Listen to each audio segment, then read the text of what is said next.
This is Trend Following Radio, where great thinking comes alive. Nobel Prize winners, legendary traders, best-selling authors, and the pros that know what drive us irrational human beings. I am your host, Michael Coveil. Not filtered, raw, honest. That's my passion.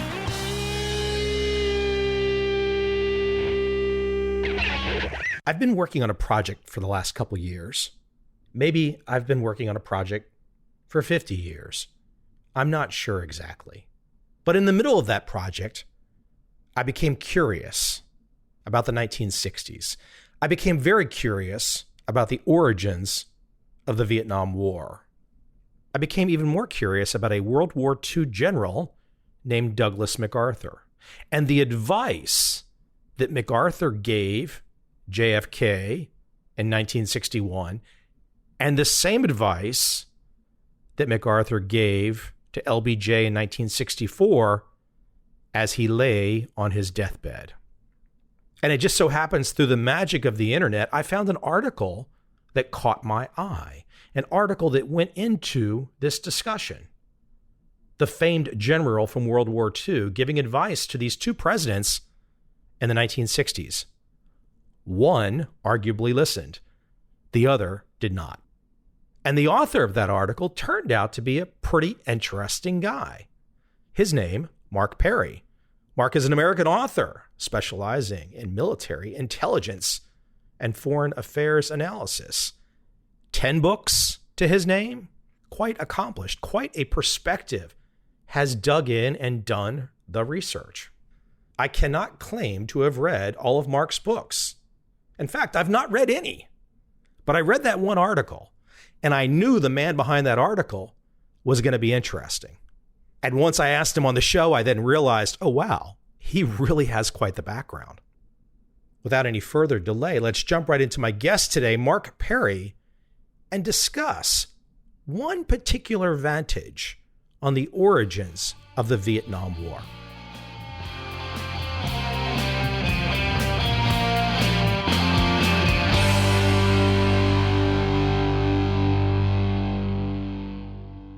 And Saigon won hands down. I love Saigon. Then I got inspired a couple years ago to write a script. My first thought was, let's keep no war mentions because nobody here talks about that and the young people don't seem to care. It was before then. 50% of the country is under the age of 35. I went down that path. I did a script with no war mentions, and then I met their most famous actress. We had a long meeting, and at the end I said, hey, Vaughn, when you talk with Hollywood executives, and she was in one of the Star Wars films, I said, when you talk with them, what do they say about Vietnam? And she just starts making machine gun motions and talking about jungles and bombs. 1 month later, and this is in 2019, I was in Beijing speaking to over 60 American traveling group. I mentioned that I was living in Saigon and they just were scared for me. So I finally realized, okay, I can't leave war out. One of the ways that I first started going down the dusty trail of inserting war was through your article. I think it was one of the first things I saw. I don't know how I even came across it. But I came across that MacArthur's last stand against a winless war. From there, that leads you down the dusty trail in other directions. I already read Halberstam's The Best and the Brightest, so I had a feeling there. And then I decided, you know what? I'm in the middle of this script writing. I should have you on and we should just talk about this piece that you wrote, which is great. So that's why. Thank you. I appreciate that. And it's an interesting story. Listen, here's where I want to start. I want to start with a factoid that I pulled out of Halberstam's The Best and the Brightest. I think that's the first place I saw it. It leads into this famous MacArthur quotation about never fight a land war in Asia. But the factoid was that North Vietnam could put every year 200,000 new 18-year-olds on the field. And hence, during the Vietnam War, America was fighting the Vietnamese birth rate. That was just a gobsmack punch to the gut of, here I am, a 51-year-old male who was born in 1968, going back through all this information to piece things together, and you just shake your head. Yeah, no doubt. Let me take you to We'll start with this famous meeting with JFK and MacArthur. I've got it written down here, April 28th, 1961. Let you take it from there, and we can backfill in some other details here and there. But why don't you take us to that famous meeting and what happened, where it was, etc.? Kennedy was just this April 1961 meeting between John Kennedy, who was newly elected president and had been through his first crisis of the Bay of Pigs and had not done well. He decided that while he was on a kind of a public relations tour of New York City, he would stop in and see Douglas MacArthur, the retired general in his 80s, 82, I think. MacArthur lived at the Waldorf Astoria Hotel. Herbert Hoover lived a couple floors below MacArthur. Kennedy stopped in to see Hoover either before or after MacArthur, but he went to see MacArthur. So it was kind of a surprise visit. MacArthur, as we might recall, is a Republican, very conservative. Kennedy was neither Republican nor conservative. But Kennedy had served in the Southwest Pacific, which was MacArthur's area of responsibility in World War II, where MacArthur commanded. There was kind of a tug by Kennedy towards MacArthur. This is pretty standard for veterans of wars. They remember their commanders, and they very regularly admire them. And Kennedy admired MacArthur. His progressive staff, his very liberal Democratic staff, was surprised by this. But John Kennedy met MacArthur. This is the first time they'd ever met. You could tell he really admired him, and they sat together and talked.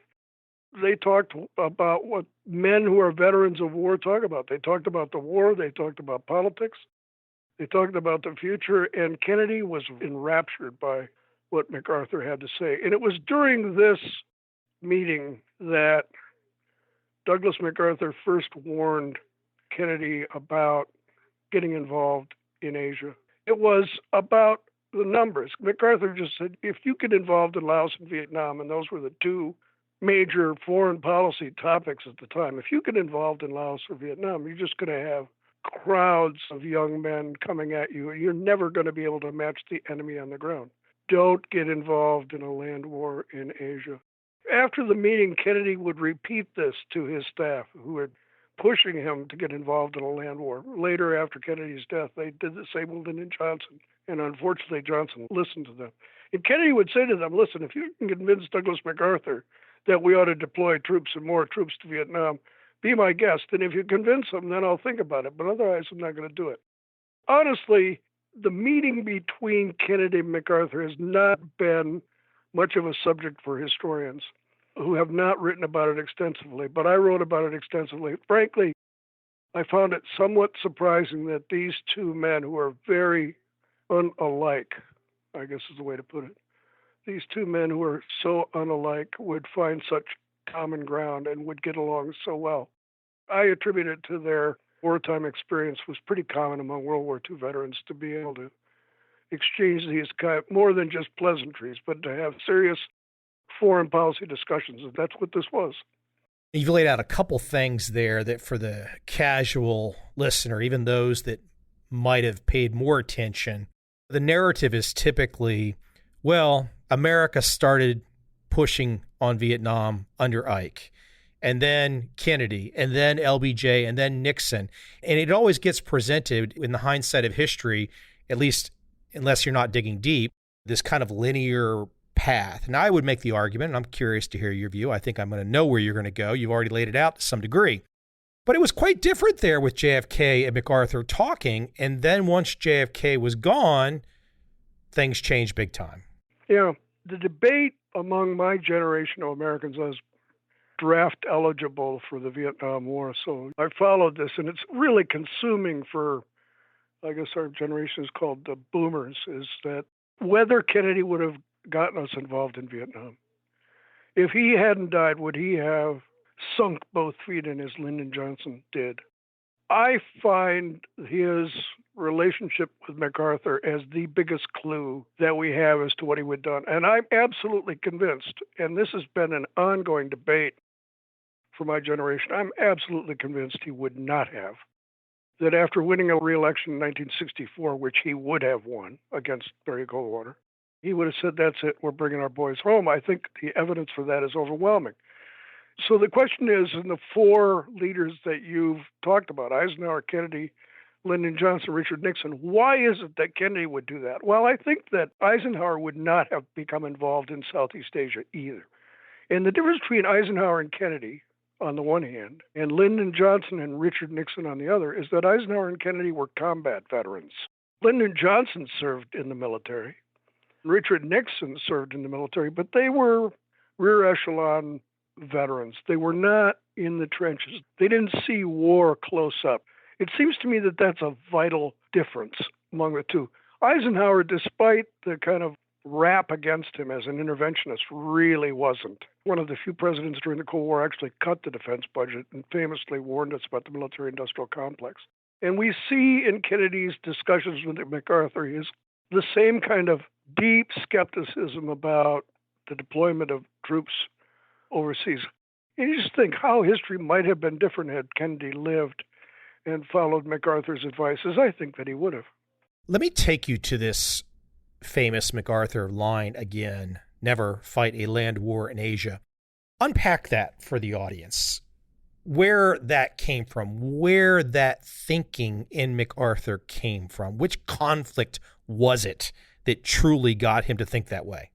Well, I think the kind of common popular notion is that MacArthur's imprecation, never get involved in a land war in Asia, came from his experience in Korea. He was commander in Korea, and a very controversial commander in Korea, where his forces, after much success, were driven nearly to defeat by the intervention of the Chinese.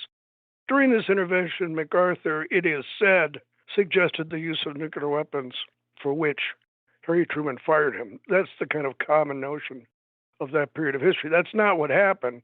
Douglas MacArthur was fired by President Truman because he wrote a letter to a Republican member of Congress, criticizing Truman. And that's over the line. That's insubordination. Anyway, it's believed that MacArthur's lesson, never get involved in the land war in Asia, is because of the attack of the Chinese in Korea. That's been accepted for a long time. But I think that recent historical scholarship has shown, and I think the evidence for this is overwhelming, that MacArthur understood in World War II that one of the reasons he was beating the Japanese, and fairly handily, in the Southwest Pacific is because the Japanese were tied down in China. We have to remember that, like the European War, in which Germany fought a two-front war against the Allies and against the Soviet Union, the Japanese were fighting a two-front war too. A war of aggression, of course, like the German war, but against China and against the United States.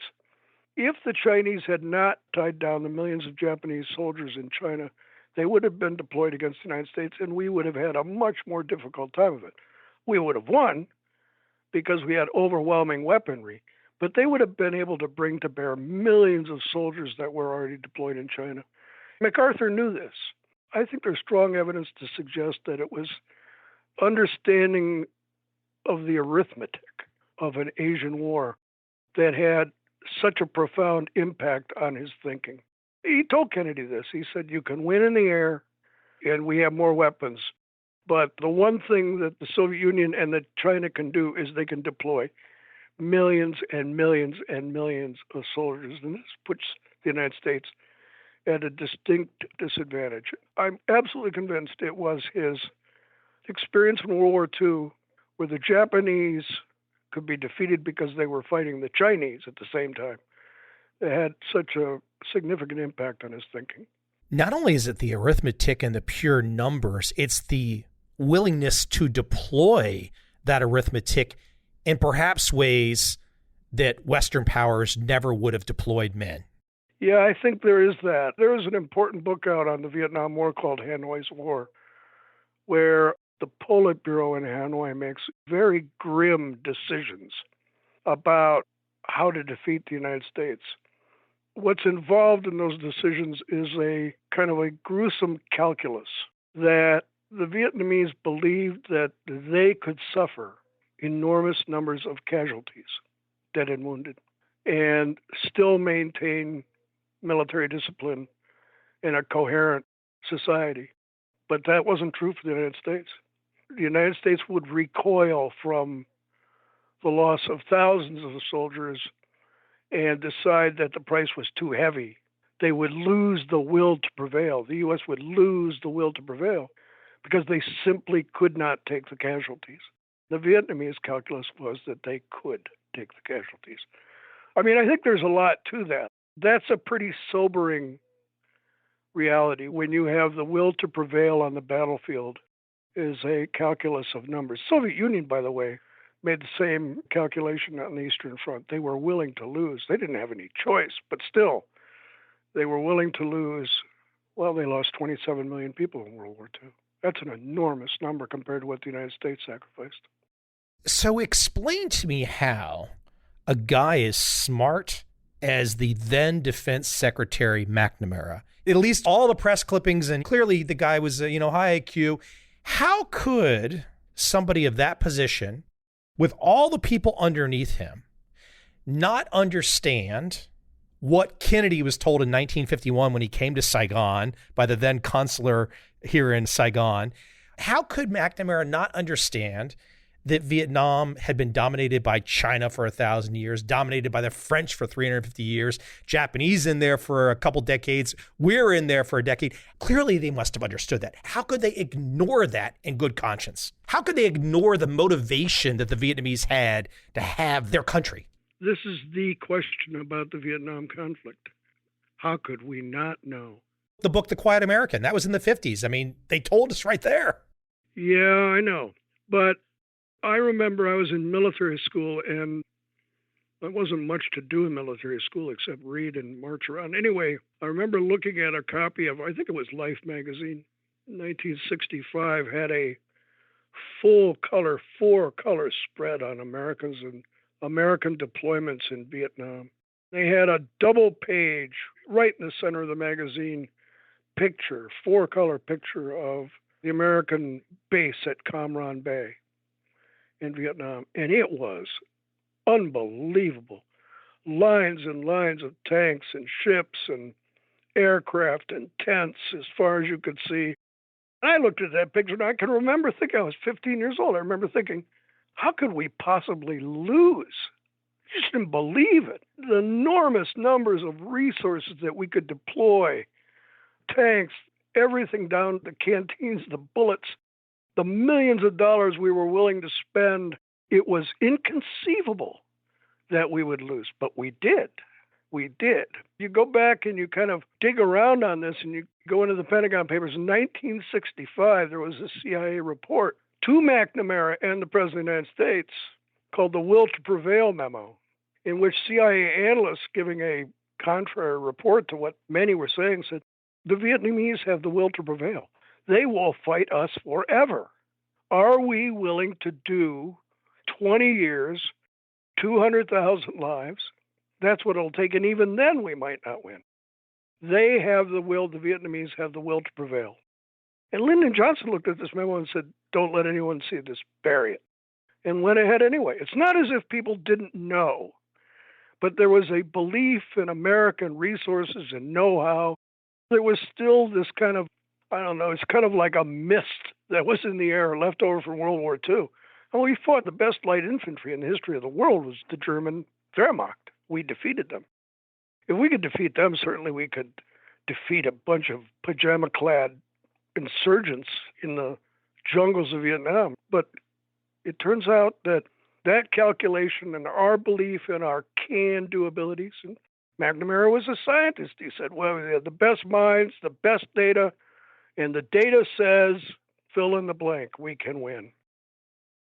Should have known better. And I don't think that there's a right answer here. Why in the hell did we do it? That's the question that my generation asks, I think, every day. The rest of the country is tired of the question. Well, that's over 70 years ago now. But really, if you look at it, it's astonishing that we did that. Really astonishing. Yeah, it really is. I think maybe one of the reasons that I'm even poking around like I am, and maybe one of the reasons that you've been poking around in your career, is that no one seems to get this right. It's kind of insane because, look, I was in high school. I grew up in the D.C. area. To watch, for example, the memorial built in the early 80s, every American would know, hey, we lost 58,000 soldiers in Vietnam. I had absolutely no clue how many millions we killed until I came here myself on the ground. That's not because anyone here told me. It was because then I got curious about more details. The fact that some of these details are still buried is amazing. It kind of goes with what you said about LBJ and the will to survive or the will to win memo and burying it. It seems like so much of this conflict has been buried still to this day. Well, it's very true. The U.S. Congress recently just passed legislation and a bill providing Vietnam with funds to search for their own missing. There are tens of thousands of Vietnamese soldiers who just disappeared, haven't found their bodies. This is going to seem like a glib comment, and I don't mean it to be glib, but this is a war that just keeps on giving. It was unlike World War II or World War I or the Civil War. The mistake is so large that it kind of overshadows almost every other aspect of the war. It's divided my generation. There are military historians who I know are consider friends of mine who do this.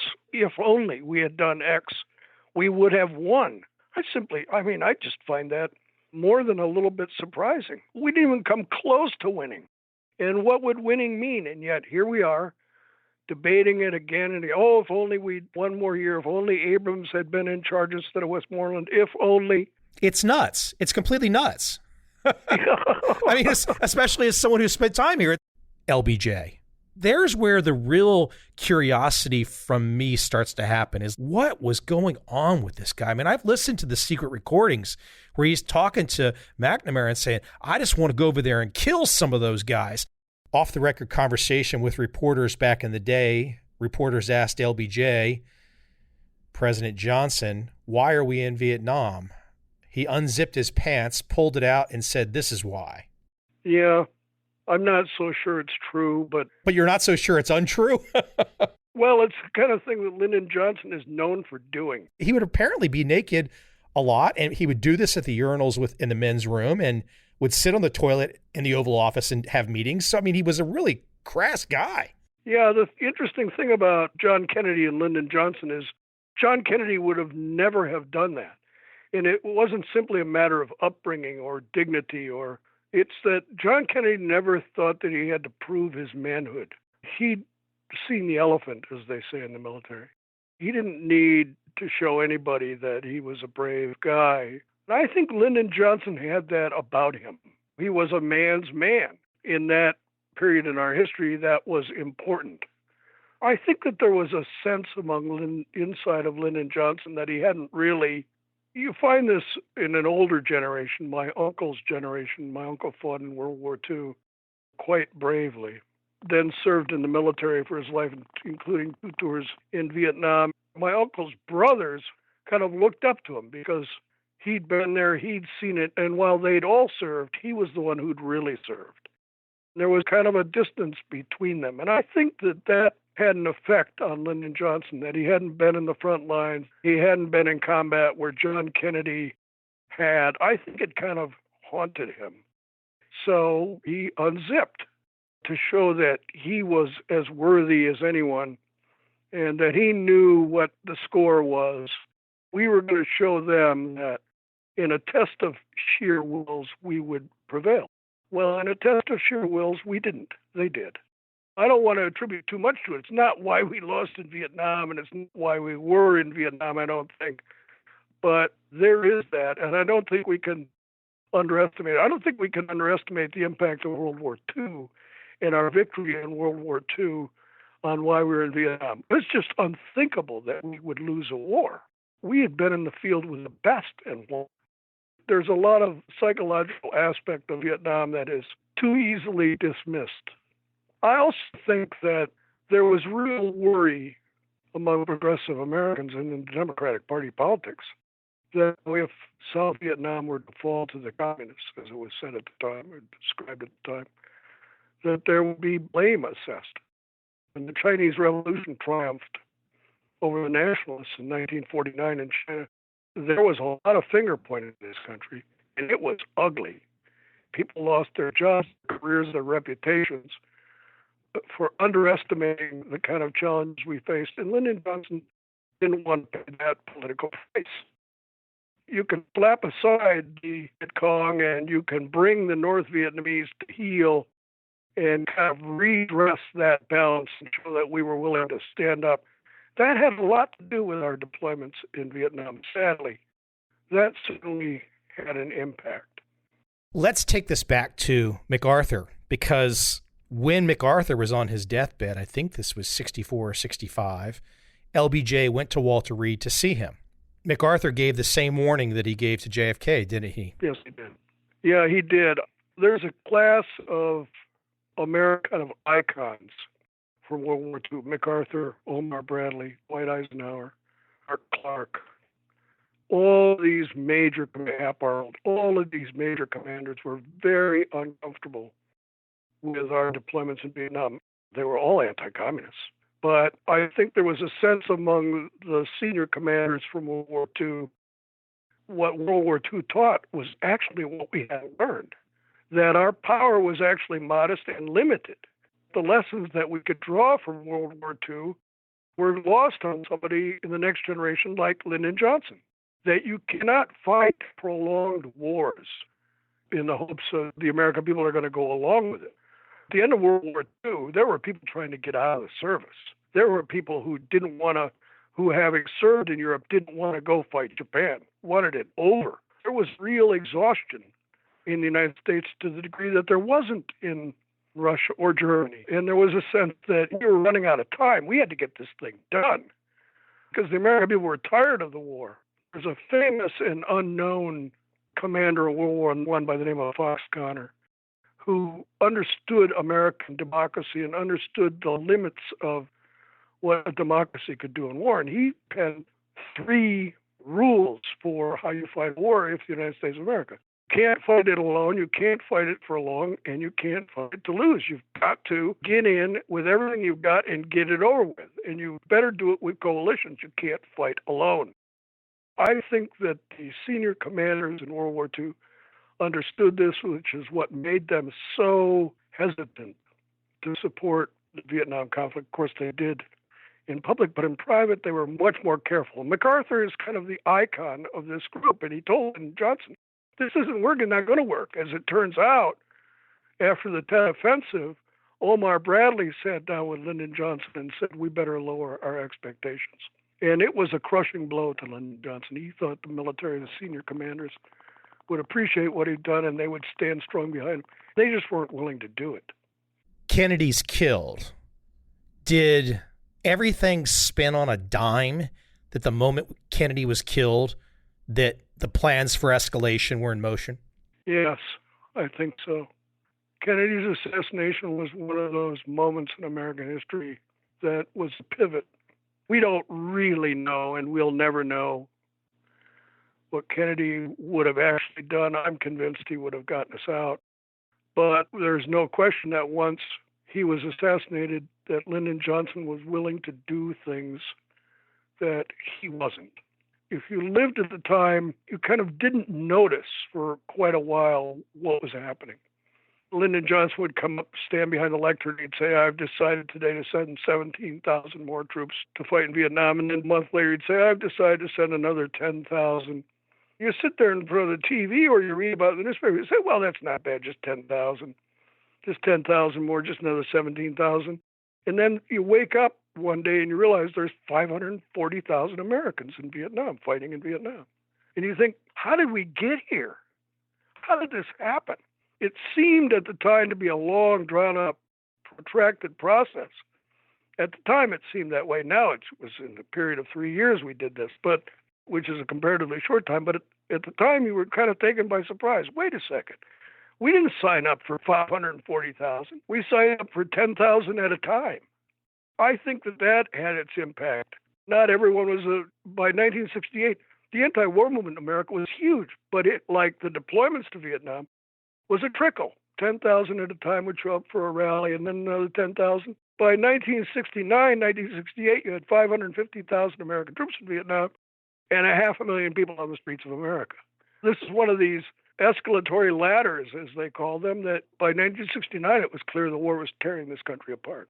It's also pretty clear that if there was media coverage where things weren't held back, and clearly things were being held back by members of the media to keep my best look at it, to keep a bubble around Johnson. I mean, even today, I'll still have conversations with people and they'll say, but he was so good, though. He did all the civil rights legislation. He fixed all these things at the end of the 60s. And it's like, that makes up for Vietnam. Not really. Well, in my generation, I keep coming back to this, but I think it's true. The Lyndon Johnson presidency planted the seeds to deep mistrust of the American people for their government, which hadn't been there before. Now I get retired CIA officers and military officers on television criticizing Donald Trump, and for good reason. But I look at them and I say, well, I don't like Trump any more than the next guy, but who are these guys? Let's remember what these guys did. Let's remember what these institutions did to my generation and to this country. We believed them, and they were wrong. And in some cases, they weren't just wrong, they knew better and they were lying. The long-term impact of this is huge, deep, and it's sown real mistrust among Americans. I find it quite surprising, frankly, that we have serial deployments in Afghanistan, Syria, and Iraq, and American people seem to be asleep on it. You wonder what's different. Well, what's different is we had a draft then. When you have a draft, people vote with their feet. You can tell when a war is popular and winnable by who shows up at the recruiting station. And by 1968, there wasn't anybody showing up at the recruiting station. Not only that, but our army in Vietnam was unraveling. That has to be part of our calculation understanding this history. As I look at this, and as I said, born in 1968, looking back, it's hard for me to not think that there were key individuals prosecuting the American side of the war that knew we had no chance to win from the get-go. There had to have been people, I don't know what their motivations would have been to be in the conflict exactly, I can guess, but there had to have been people that were helping to prosecute that knew they had no chance. That's very true in the military.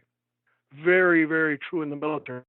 John Kennedy was a big fan of Maxwell Taylor, but after Kennedy's assassination, Maxwell Taylor became an outspoken advocate for the Vietnam War, and it was a mistake. And his colleagues would say to him, "What are you doing, Max? What are you doing?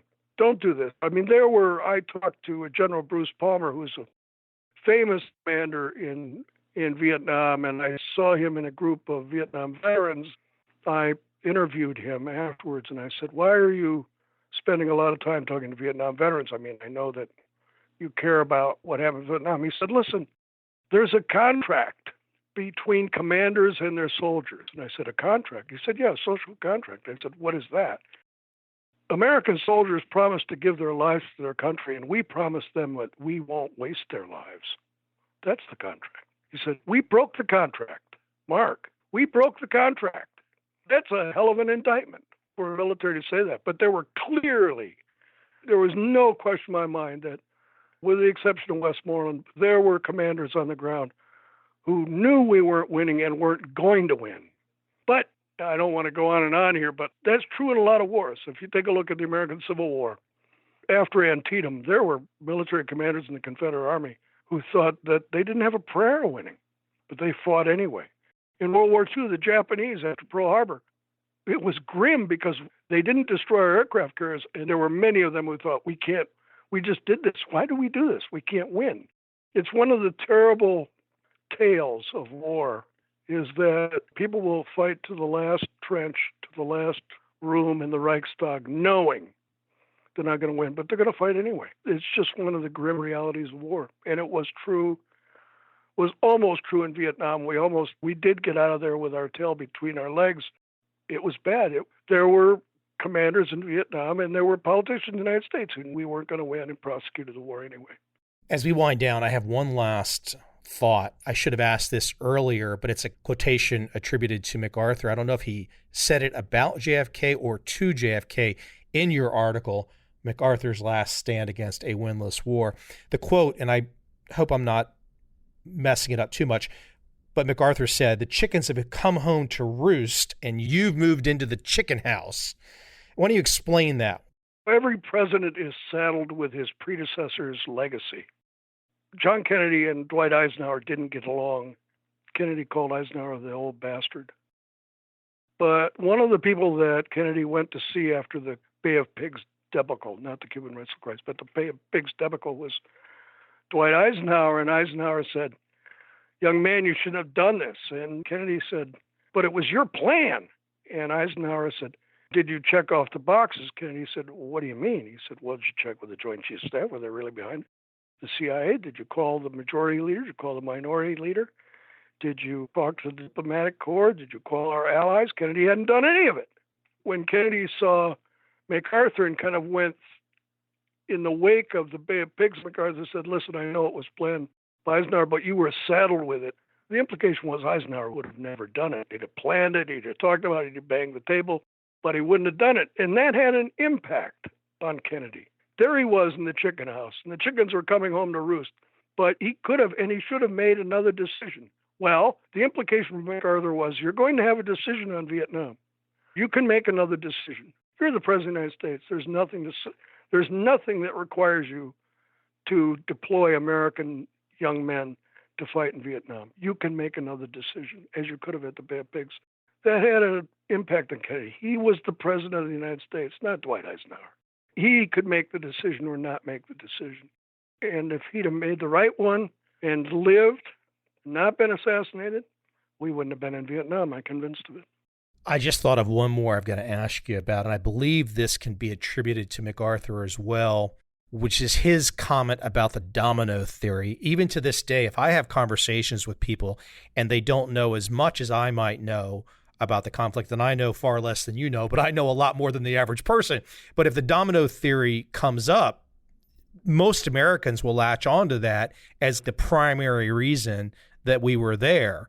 And MacArthur, if I'm saying this right, MacArthur was like, hey, hold on. This domino theory is nonsense in the age of nuclear weapons. It's amazing to me the number of people who believed in the domino theory or said they believed in the domino theory, but knew it was nonsense. Once Vietnam goes, Cambodia is next. Cambodia goes, Thailand is next.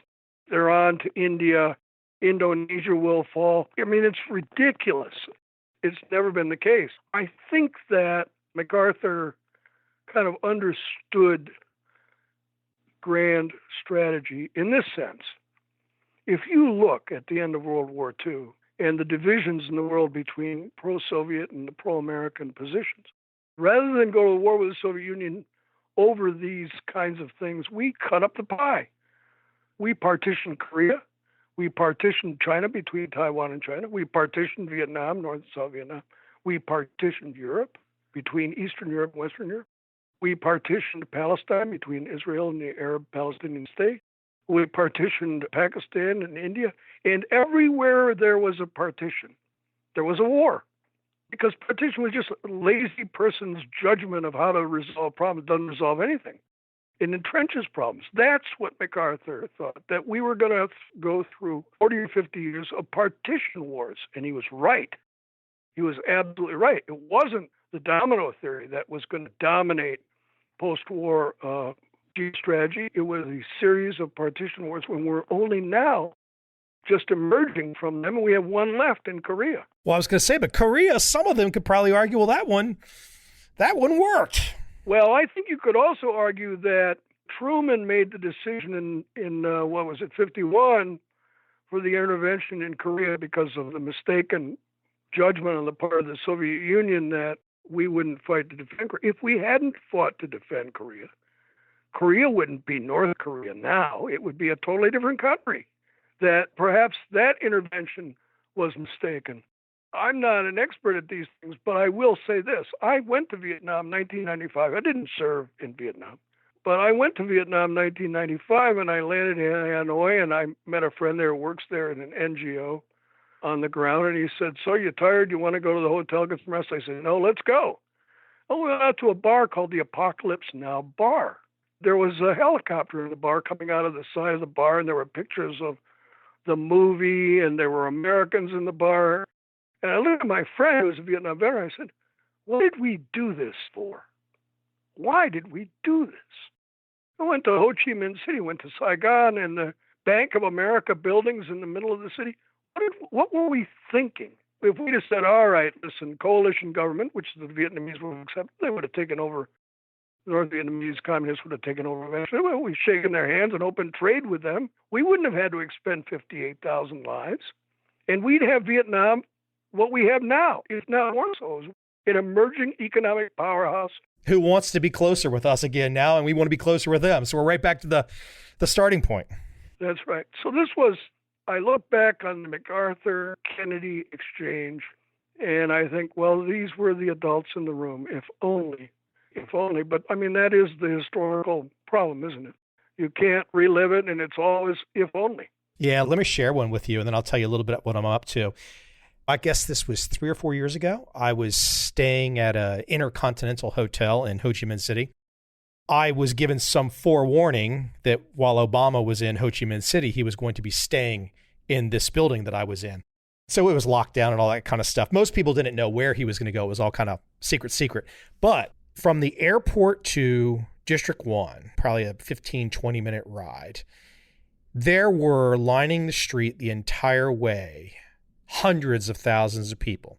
Not because they necessarily shared an understanding or a political belief Obama had or not had or whatever. They weren't really interested in that.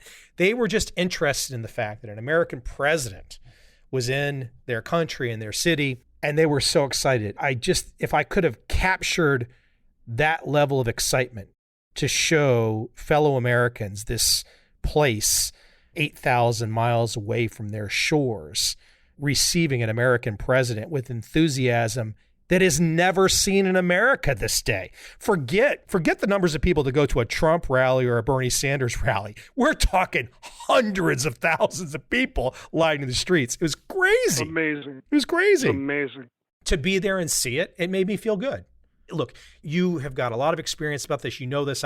We could probably do the Vulcan mind meld, and you're going to understand a lot about what I understand.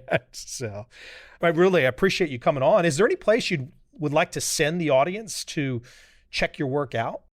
I've written 10 books, most of them, almost all of them, on military history, but I'm on Amazon. I write regularly for the American Conservative and for Foreign Policy and for Politico, for Foreign Affairs. So easily found.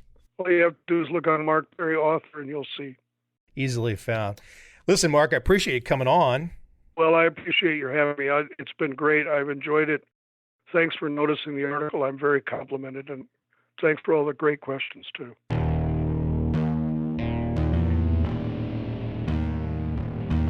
I see a time when those awake will understand how to make money in up, down, and surprise markets.